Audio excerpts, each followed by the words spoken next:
ভাইরা, কোরআন বলছে গৌসে পাকের দরবারে যারা আসবে তারা আল্লাহ এবং রাসূলের গোলামীতে নাম লেখাতে পেরেছে, এজন্য এসেছে।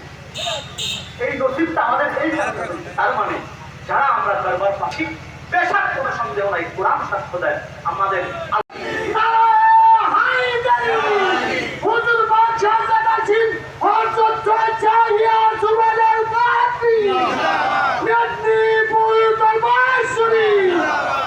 আবার ভাইরা কষ্ট হচ্ছে নাকি? হ্যাঁ ভাইরা, কোরআন বলছে গৌসে পাকের দরবারে যারা আসবে তারা আল্লাহ এবং রাসূলের গোলামীতে নাম লেখাতে পেরেছে, এজন্য এসেছে। এই নসিবটা আমাদের এই, তার মানে যারা আমরা দরবার পাচ্ছি বেশাক কোনো সন্দেহ নাই, কোরআন সাক্ষ্য দেয় আমাদের